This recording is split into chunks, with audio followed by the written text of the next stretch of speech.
Hello codes, இந்த வெப்சைட்டை நான் ரிஃப்ரெஷ் பண்ணும்போது ஓப்பன் பண்ணும்போது எனக்கு ஒரு மோஷன் எஃபெக்ட் நடக்குது. லைக் நான் ஸ்க்ரோல் பண்ணும்போது எல்லா செக்ஷனில் இருக்க காம்போனன்ட்ஸ் டெக்ஸ்ட்டுக்கெலாம் ஒரு ஸ்மூத்தான மோஷன் எஃபெக்ட் நடக்குது. இந்த எஃபெக்ட் எப்படி பண்ணுறது தான் இந்த வீடியோவில் பார்க்க போகிறோம். இந்த மோஷன் எஃபெக்ட்டுக்கு நான் வந்து ஒரு லைப்ரரி யூஸ் பண்ண போகிறேன். It's call the Framer Motion. So first நான் வந்து என்னோடய ரியாக்ட் ப்ராஜெக்டில் அந்த லைப்ரரி இன்ஸ்டால் பண்ணுறேன். npm install Framer Motion. Okay, like install ஆகிடுச்சு. ஸோ இப்போ என்னோடய ப்ராஜெக்டில் வந்து ஒரு ஜேஎஸ் ஃபைல் க்ரியேட் பண்ணியிருக்கேன். ஸோ அதில் பார்த்தீங்கன்னா மோஷன் எஃபெக்ட்ஸ் எப்படி நம்ம யூஸ் பண்ணுறதுனா, for example tags, div tags, h1 tags, any type of டேக்ஸில் வந்து நீங்கள் யூஸ் பண்ண முடியும். ஆர் நீங்கள் வந்து ஒரு வேரியபிள் யூஸ் பண்ணியும் அசைன் பண்ண முடியும்.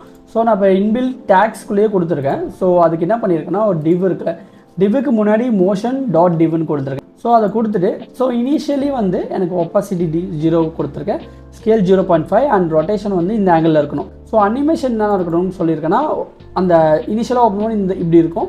ஸோ அனிமேஷன் நடக்கும் போது ஒப்பாசிட்டி வந்து 1 மாறும், எனக்கு விசிபிளாக இருக்கும். ஸ்கேல் வந்து நார்மல் ஸ்கேலுக்கு வரும், ரொட்டேஷன் வந்து ஸ்ட்ரெயிட் ஆங்கிளுக்கு வரும். ஸோ இதோட டிரான்சிஷன் கொடுத்துருக்கேன். டியூரேஷன் என்னன்னா 1.2 செகண்ட். இந்த அனிமேஷன் நடக்குதுல, இந்த டியூரேஷன் வந்து 1.2 கொடுத்துருக்கேன். அண்ட் டிலே எவ்வளோ கொடுத்துருக்கேன் பாருங்கள், 0.2. ஸோ இதை ஆக்சுவலாக டெஸ்ட் பண்ணி பார்க்கலாம். So this is the output. Okay, refresh பண்ணுறேன். ரிஃப்ரெஷ் பண்ணுறப்போ ஒரு ரொட்டேஷன் நடக்குதா, லைக் 2 செகண்ட் டிலே ஆகுது, ரொட்டேஷன் நடக்குது. அந்த டெக்ஸ்ட்டுக்கும் வந்து ஒரு அனிமேஷன் நடக்குது. ஸோ இப்படி தான் இந்த ஃப்ரேமர் மோஷன் அனிமேஷனை நம்ம வெப்சைட்டில் இம்ப்ளிமெண்ட் பண்ண முடியும். ஐ ஹோப் இந்த வீடியோ உங்களுக்கு யூஸ்ஃபுல்லாக இருக்கும்னு நினைக்கிறேன். தேங்க்யூ ஃபார் வாட்சிங். மறக்காமல் நம்ம பேஜை சப்போர்ட் பண்ணுங்கள்.